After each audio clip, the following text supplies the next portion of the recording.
보통 인생이 60을 넘기기 시작하면서 세월에 대한 인식이 급격히 바꾸어집니다. 첫째로는 인생 후반부가 굉장히 속도가 빨라지는 걸 느껴요. 10대 때, 중학교 1학년 때 소풍 같은 거 구별되고요. 고등학교 1학년 때 수학여행 간 거 기억이 나거든요. 그런데 30대 결혼하고 열심히 인생의 기반을 다질 때 3년, 5년, 10년이 잘 구별이 안 되고요. 50대 넘으면서부터는 이제 인생이 섞어지기 시작을 해서 속도감이 다른데 10대는 10km, 30대는 30km, 60대는 600km로 가는 거예요. 그러니까 10대 소절이 목사님, 아이고 세월이 금방 가요 하면 이 녀석이 완전히 늙은이가 됐구나 이렇게 말하지 않겠습니까? 두 번째로 60이 넘기 시작하면서 의외로 우리 인생이 참 짧다고 느낍니다. 인생이 길지가 않아요. 10대 때는요, 앞으로 나은 세월이 얼마나 깁니까? 내가 60, 70은 거의 올 것 같지가 않아요. 그런데 60에 이르기 시작하면 인생은 화살같이 가는 거구나. 인생은 결코 긴 것이 아니구나. 60의 세월이 이렇게 지나갔다면 남은 20년, 30년도 손살같이 지나가겠구나. 이것을 우리가 전망하기 시작하는 것입니다. 그렇기 때문에 60이 넘어가면서 우리 어르신들이 인생을 정리하기 시작을 합니다. 인생을 준비하기 시작합니다. 내가 어디에 묻혀야 될 것인지 70이 넘어가면서 묘자리를 준비하기 시작하지요. 그리고 내가 생애를 마감할 때 다음 세상이 어떻게 될까 연구하기 시작합니다. 젊을 때는 10대 때는 20대 때는 내가 살아야 될 세월이 엄청 긴데 그것 생각하기도 바쁜데 어찌 저 세상의 문제를 생각할 수 있겠습니까? 오늘 그런데 예수님 앞에 참으로 기특한 젊은이가 다가섰습니다. 아니 본문에 보면 달려왔다고 표현되고 있습니다. 이 기특한 젊은이가 예수님 앞에 무릎을 꿇었습니다. 선생님이여, 내가 무엇을 하여야 영생을 얻으리이까?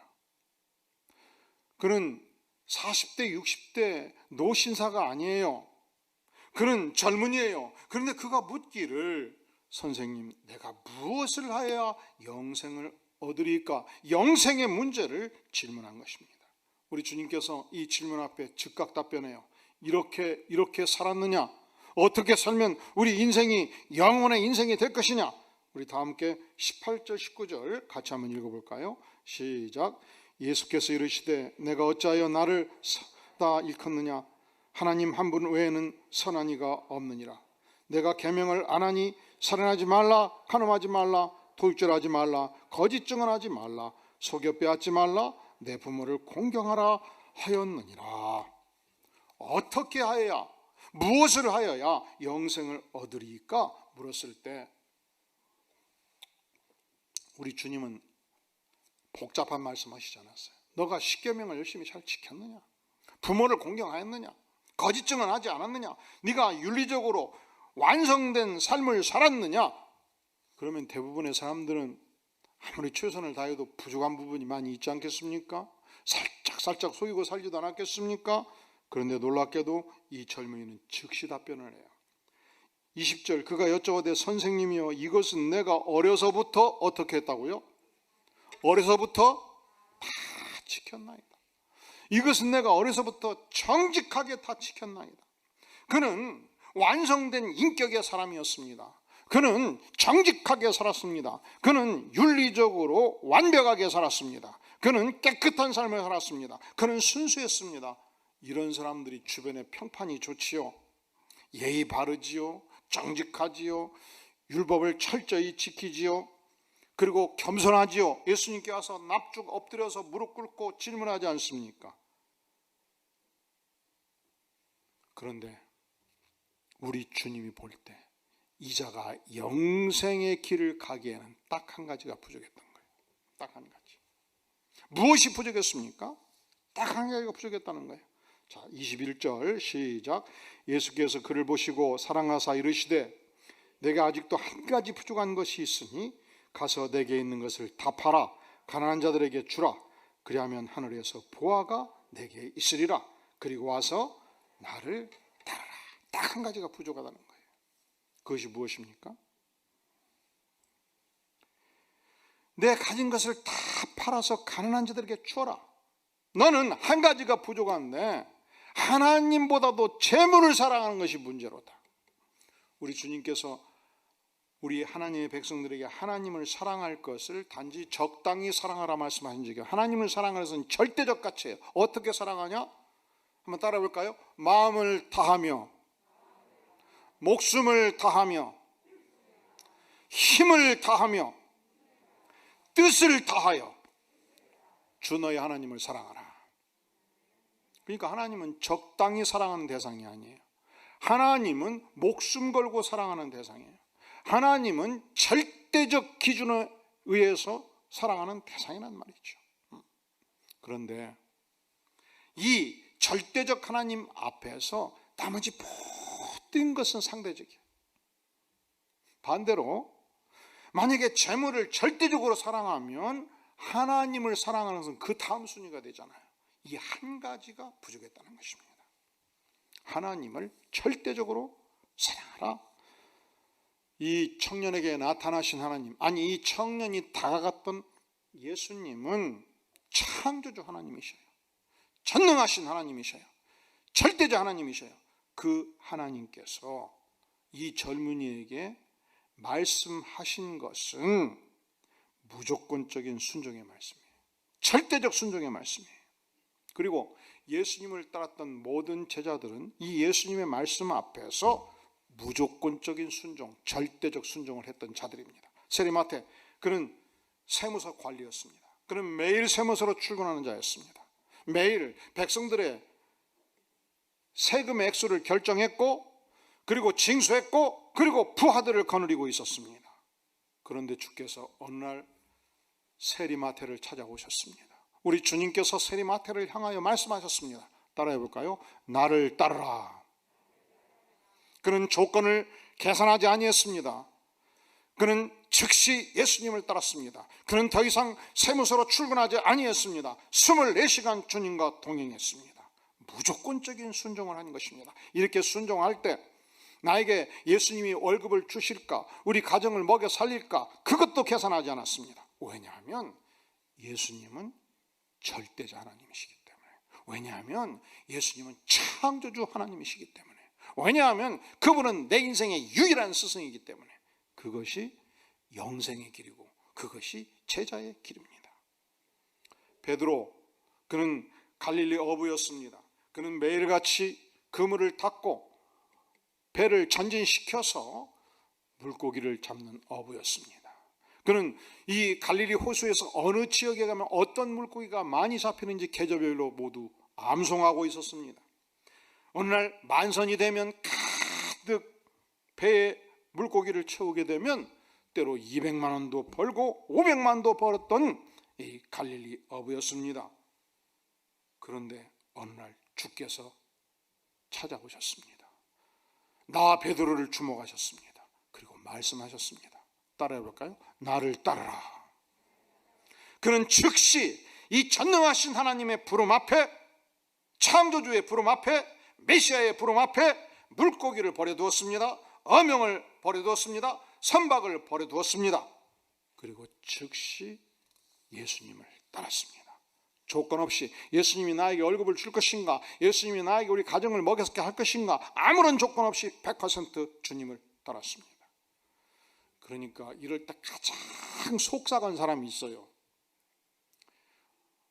물론 어느 날은 물고기를 전혀 못 잡아서 빈배도 들을 때도 있죠. 어느 날은 물고기를 많이 잡아서 300만 원 가지고 들을 때도 있죠. 한 달이면 막 계산해보니까 막 1000만 원도 될 때가 있고, 겨울철에는 전혀 못 잡아서 굶는 때도 있었고, 그래서 저축도 하고. 그런데 어느 날 예수님을 만나고 나를 따르라 해서 24시간 예수님을 따라서 전도로 다니면 가장 속상한 사람이 있어요. 누가? 베드로의 장모님이 엄청 속이 상해가지고 병들어 버린 거예요. 그래서 예수님이 베드로야, 너희 장모님이 그렇게 속이 상해서 병이 드는데 내가 고쳐줘야 하지 않겠느냐? 장모님 댁으로 가자 해가지고 손을 얹어서 기도해가지고 10병. 사위가 그렇게 열심히 돈을 버는데 어느 날 아파가지고 미쳐 탈쳐가지고 엉뚱한 분 따라다니니까, 응? 우리 권사님들 같으면 속 안 상하겠어? 안 상할 것 같은 표정을 짓는데 얼마나 속이 상했겠어. 그러니 예수님이 신방해가지고 손을 얹어 기도했더니 장모님의 10병이 떠난 거예요. 예수님은 단지 인간이 아니셨지요. 예수님은 메시아입니다. 예수님은 39권 구약 성경이 예언했던 모든 말씀을 완성하신 창조주 하나님의 메시아였습니다. 메시아의 말씀은 절대 순종이지요. 그렇게 베드로가 절대 순종하였습니다. 그렇게 마태가 절대 순종하였습니다. 그렇게 야고보가 절대 순종하였고, 그렇게 그리스도를 따르는 모든 제자들이 절대 순종을 한 것입니다. 소유를 다 팔아 가난한 자들에게 주라. 그런데 이 젊은이는 순종할 수가 없었어요. 이 젊은이는 나에게 명하는 저분이 전능하신 하나님인 것을 인식하지 못하는 것입니다. 이 젊은이는 내가 소유보다 하나님을 더 사랑해야 된다는 사실 앞에 무너져 버린 것입니다. 왜냐하면 그는 재물을 더 사랑했기 때문에. 우리가 하나님이 절대 가치라고 표현하는 것은 내가 하나님을 사랑하되 재물보다 더 사랑하는 것이며, 내가 하나님을 사랑하되, 놀라지 마세요, 부모 형제보다 더 사랑하는 것이며, 내가 하나님을 사랑하되 명예보다 더 사랑하는 것이며, 내가 하나님을 사랑하되 이 땅의 어떤 존재보다 더 하나님을 사랑하는 것입니다. 그래야 하나님만이 절대 가치가 되는 것이죠. 나머지는 모두 상대적인 것입니다.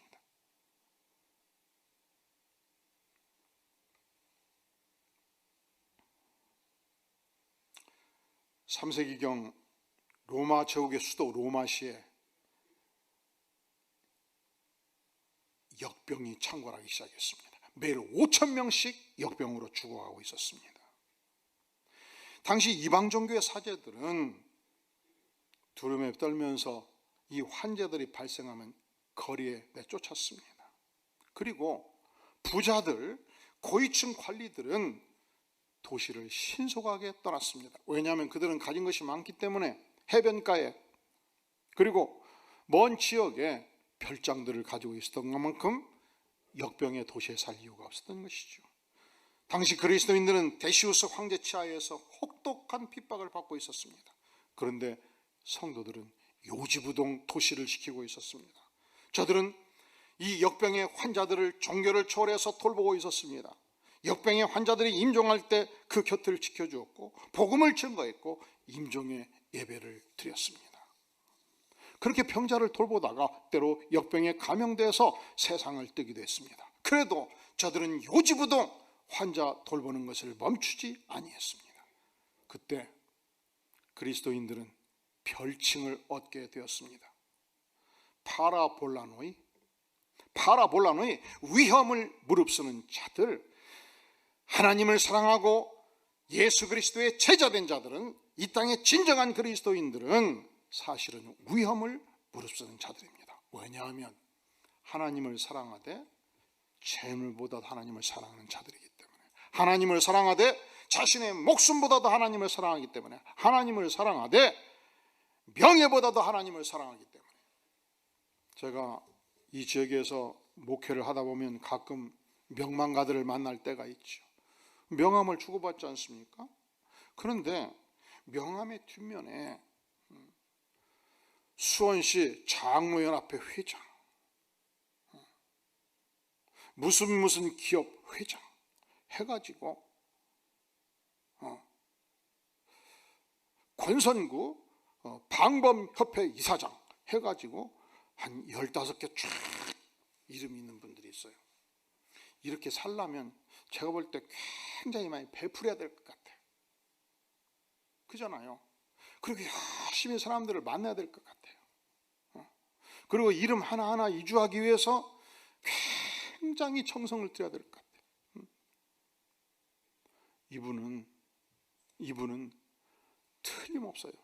이 명예가 대단히 중요한 분이라고요. 사람에 따라서, 가치관에 따라서, 생각하는 바가 따라서 이것이 중요하다 하면 그것에 인생의 열정을 다해서 그 길을 가지 않겠습니까? 어떤 사람은 명예가 중요해서 명예를 얻는데 인생을 집중하고, 어떤 사람은 재물이 중요하니까 재물을 얻는데 인생을 집중하고, 자기가 가치관에 따라서 인생을 집중해 가지 않겠습니까? 그런데 우리 주님은 하나님을 사랑하되 절대적 가치관을 두고 하나님을 사랑하는 거예요. 그 외의 모든 것은, 하나님을 사랑하는 그 대상 외의 대상은 상대적 가치를 가지고 살 것을 주께서 우리에게 교훈하는 것입니다. 그런데 이 젊은이는 하나님보다도 재물을 사랑했습니다. 22절, 이 젊은이가 어떻게 행동합니까? 그 사람은 재물이 많은 거로 이 말씀으로 인하여 무슨 기색을 띠고, 슬픈 기색을 띠고 근심하며 가니라. 유구한 역사 속에서 인간의 몸을 입고 이 땅에 오신 전능하신 하나님을 직접 만났잖아요. 얼마나 영광스러운 대면입니까? 그 영광스러운 창조주 하나님께서 나에게 말씀을 직접 하셨잖아요. 예수님이 나를 만나주신 일생의 단 한 번의 위대한 기회잖아요. 그리고 나를 따르라고 나를 제자 삼겠다고 나를 따르라고 말씀하셨잖아요. 그런데 이 젊은이는 하나님보다 물질이 더 소중했습니다. 그는 나를 따르는 명령과 달리 자기 갈 길을 가버린 것입니다. 그런데 예수님 곁에 있는 제자들은 100% 주께서 말씀하실 때 절대적 순종을 한 것입니다. 베드로, 야고보, 요한 모두 어부였습니다. 배를 버렸습니다. 어부의 직업을 버렸습니다. 가정을 떠났습니다. 예수님과 24시간 동행하는 삶을 살았습니다. 그리고 그렇게 살았던 자신의 삶이 모든 것을 버리고 전적으로 메시아 주님만 따르고 살았던 삶이 자부심이 있었습니다. 그래서 오늘 말씀에서 베드로가 그런 고백을 하지요. 우리 28절 베드로의 고백을 같이 볼까요? 시작. 베드로가 여짜와 이르되 보소서 우리가 모든 것을 버리고 주를 따랐나이다. 우리가 모든 것을 버리고 주를 따랐나이다. 우리가 하나님만 사랑하고 하나님만을 위해서 하나님 외의 것은 주의 명령을 따라 다 버리고 나를 따르라 하셔서 주님을 따른 자들이 아니겠습니까? 이때 주께서 전적으로 모든 것을 버리고 주님을 따랐던 제자들을 대단히 칭찬하셔요. 어디까지 칭찬하시는가? 29절 30절 시작. 예수께서 이르시되 내가 진실로 너희에게 이르노니 나와 복음을 위하여 집이나 형제나 자매나 어머니나 아버지나 자식이나 전토를 벌인 자는 현세에 있어 집과 형제와 자매와 어머니와 자식과 전토를 100배나 받되 박해를 겸하여 받고 내세의 영생을 받지 못할 자가 없느니라. 아멘. 나와 복음을 위하여. 나가 누구지요? 나가 예수 그리스도. 복음이 무엇이죠? 죽을 수밖에 없는 나 같은 죄인을 위해서 우리 주님께서 십자가에 피 흘려 죽으심으로 내 인생의 모든 죄를 용서해 주시고 믿을 때 하나님의 자녀가 되는 권세를 주시고 믿을 때 영생을 주시는 이 축복, 이것이 이 시대의 가장 단 하나의 복음이에요. 가장 소중한 단 하나의 복음. 그러니까 우리는 복음을 위해서 목숨을 줄 수가 있는 거예요. 예수 그리스도를 위해서 우리가 목숨을 줄 수 있고 복음을 위해서 목숨을 줄 수가 있는 거예요. 그런데 예수 그리스도와 복음을 위해서 집을 버리고 형제 자매를 버리고 어머니 아버지를 버리고 자식을 버리고 전토를 벌인 자, 끔찍하지요. 표현이. 이 안에 복합적 의미가 있습니다. 우리가 하나님을 절대적으로 사랑하면 부모가 우리 집안은 유교 집안이다, 그러니까 교회 나가지 말거라, 예수 믿지 말거라 할 때에 선택을 해야 되지 않겠습니까? 아버님, 제가 아버님을 사랑합니다. 아버님은 저의 아버님이시죠. 하지만 아버님을 창조물은 하나님이시니 아버님이 바라고 말씀한다 늘 제가 창조주 하나님을 섬기는 것은 멈출 수가 없습니다. 야, 이 녀석아, 너는 호적을 박아버리라. 야, 이 녀석아, 너는 내 자식이 아니다. 너는 앞으로 일절 향토 장학금을 기대하지 말거라 해서 대학 4년 동안 죽어라고 고생을 하고 죽어라고 알바하고 목숨 걸고 인생을 살았어요. 그러면 다시 29절 예수께서 이르시되 내가 진실로 너에게 이르노니 나와 복음을 위하여 집이나 형제나 자매나 어머니나 아버지나 자식이나 전토를 벌인 자, 그렇게 140년 전 대한민국에 복음이 들어왔을 때 일대 믿은 그리스도인들은 이 고난을 받지 아니한 자가 없었습니다. 너는 의성 김씨 집안에서 호적을 파버려라. 안동 김씨 집안에서 호적을 파가버려라. 의절을 선언받은 자들이 얼마나 많았습니까? 북한에서 공산 정권이 수립되었을 때 더 이상 예배당이 폐쇄되고 예배할 곳이 없을 때, 예배 드리는 것이 발각되면 체포되고 사형 언도를 받을 때 이불을 뒤집어 쓰고 예배를 드리고, 산에 가서 예배를 드리고, 그리고 자식이 아버지를 고발해서 자식이 예배드리는 것을, 아버지가 예배드리는 것을 자식이 고발해서 이 고발을 장려하는 사회 속에서 형장의 이슬로 살아가는 모습을 보면서 자식들을 들쳐업고 북한에 50마지 100마지 논도 놔두고 팥도 놔두고 고대광실 집도 놔두고 금부치 몇 개 들고서 남아있던 그리스도인들이 얼마나 많습니까? 북한에 내가 그 많은 농토가 있고 집이 있는데 내가 오늘 밤 잠잘 곳이 없어서 영락교회 지하실에서 잠을 자고, 충현교회 지하실에서 잠을 자고, 성덕교회 지하실에서 잠을 자고, 그렇게 1950년대를 보냈던, 새벽 예배 드리고 을지로로 청계천으로 나가서 좌판을 벌리면서 작은 사업체를 일궈갔던 자들이 1980년대 90년대 대한민국의 100대 재벌에 많이 속하고 있었어요. 그리고 지나가는 고객들을 향해 복음을 전해서 자신의 교회로 인도하고, 세월이 지나니까 나를 그렇게 핍박하고 호적을 파가버렸던 아버지가 예수 믿고 어머니가 예수 믿고 삼촌이 예수 믿고 돌아오기 시작하고, 내가 전도한 자들이 여기저기 교회 안에 가득 차기 시작할 때 드디어 이 말씀이 성취되지 않겠습니까? 30절 시작. 현세에 있어 집과 형제와 자매와 어머니와 자식과 전토를 100배나 받되 박해를 겸하여 받고 내세의 영생을 받지 못할 자가 없느니라. 현세에 있어 집과 형제와 자매와 어머니와 자식과 전토를 몇 배를 받아요? 몇 배를 받아요? 100배를 받는다고 말씀하잖아요. 제가 남서울교회 알고 있는 집사님께서 가끔 우리 교회 오시는데 그런 말씀을 해요. 북한에서 내려와가지고 동대문에 7평 가게 얻어가지고 사업을 했는데 지금도 그것이 한 70억 원 나는 거예요. 얼마? 우리 교인들이 훌륭한 것은 금액에 놀라질 않아요. 얼마? 그냥 지나가는 얘기로 하시더라. 예수 믿는 거 하나 때문에 다 버리고 왔어요. 그런 분들은 눈 감을 때까지 등기를 가지고 계시대요. 휴지인지 알면서도.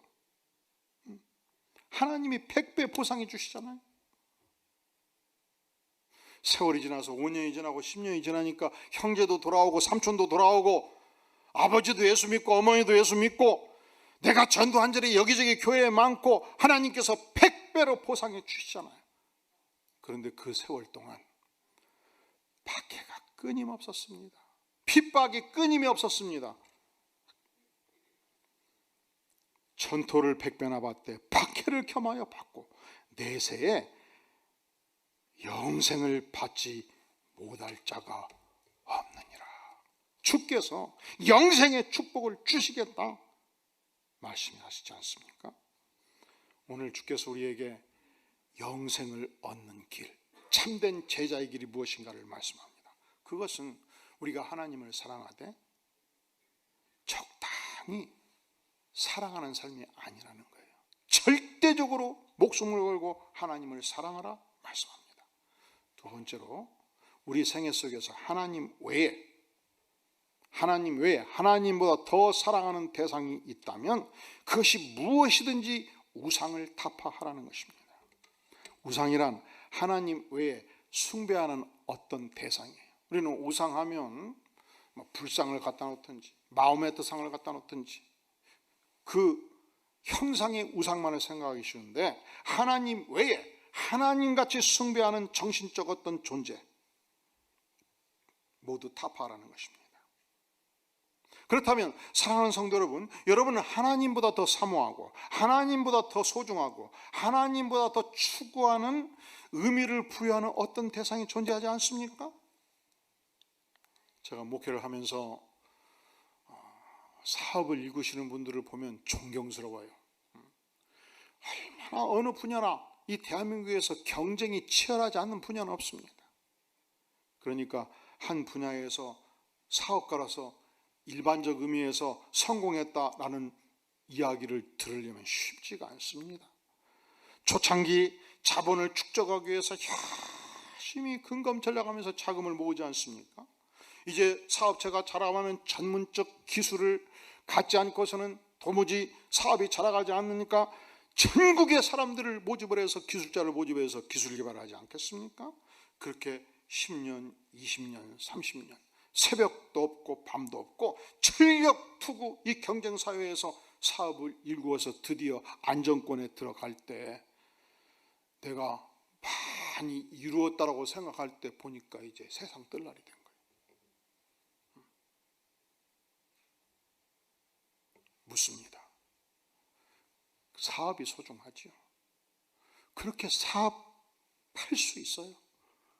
그런데 묻습니다. 사업이 절대적 가치는 아니죠.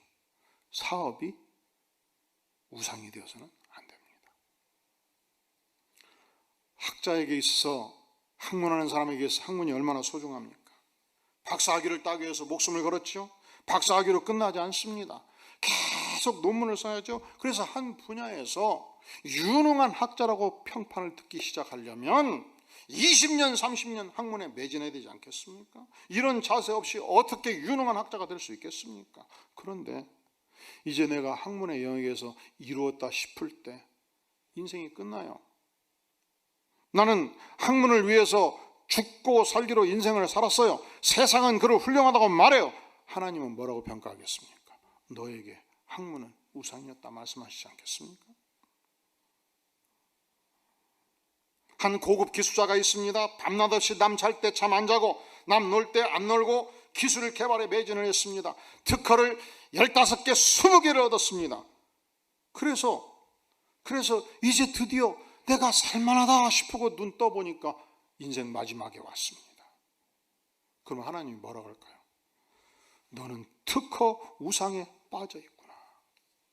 우리가 이 경쟁사회를 살면서 그렇게 사는 분들이 세상은 위대하다고 말해요. 그렇게 살지 않고서 성공하기가 쉽지 않다는 이 시대적 맥락을 인정해요. 그럼에도 불구하고 우리는 하나님의 사람으로서 절대 가치가 어디 있는가 묻지 않을 수 없습니다. 1970년대 미국에서 짐 존스라는 인물이 있었습니다. 그는 강력한 설교자였습니다. 그가 설교할 때 수많은 사람들이 눈물을 흘리며 설교에 매료되었습니다. 그는 사회봉사활동과 빈민 구제운동을 열심히 했습니다. 그래서 사람들이 그를 천사라고 말했습니다. 그는 미국 사회의 극빈자들, 마약 중독자들, 노숙자들을 불러 모아서 사회 소외계층들을 열심히 도왔습니다. 그런데 언젠가부터 그를 따르는 사람들이 그를 아버지라 부르기 시작했습니다. 그는 신격화 작업을 진행을 했습니다. 사람들이 그를 우상화하도록 우러러보도록 만들었습니다. 더 이상 봉사의 정신이 그 단체에서 사라졌습니다. 사이비 교주 행세를 하기 시작했습니다. 갈취와 폭력과 협박이 난무했습니다. 결국 어느 날 그를 따르던 900명의 사람들이 집단 자살로 마감을 한 것입니다. 무엇이 문제예요? 인간 우상화가 문제입니다. 우리는 이 사건 속에서 인간을 우상하는 것이 얼마나 비극인 걸 알죠. 그런데 하나님은 우리에게 너 안에 하나님 외에 무엇을 살아가는가, 이 우상이 우리가 극복해야 될 죄라고 오늘 말씀하시는 것입니다. 오늘 주께서 우리에게 영생에 이르는 길, 참 제자의 길이 복잡하다고 말씀하잖아요. 아주 단순합니다. 그런데 순종하기가 쉽지가 않아요. 어떻게 우리가 영생에 이르는 길, 참 제자의 길을 갈 수 있는가? 주님 그렇습니다. 내가 주님을 사랑하되 마음을 다하며 목숨을 다하며 힘을 다하며 뜻을 다하여 주 너희 하나님을 사랑하라 말씀하실 때 순종하겠습니다. 하나님 외에 사랑하는 우상들을 타파하며 살겠습니다. 이렇게 고백할 수 있으면 주께서 우리에게 참 제자로 영생에 이르는 길을 주셨다 말할 수 있겠습니다. 다 함께 머릿속에 기도합니다. 영광의 주님, 오늘 말씀이 우리에게는 너무 쉽지만 동시에 너무 순종하기 어려운 말씀입니다. 하지만 주님, 우리가 그리스도의 제자로서 하나님의 사람으로서 이 말씀 따라 살기를 구하오니 전능하신 하나님, 순종하는 은혜를 베풀어 주시옵소서. 우리를 긍휼히 여겨 주시옵소서.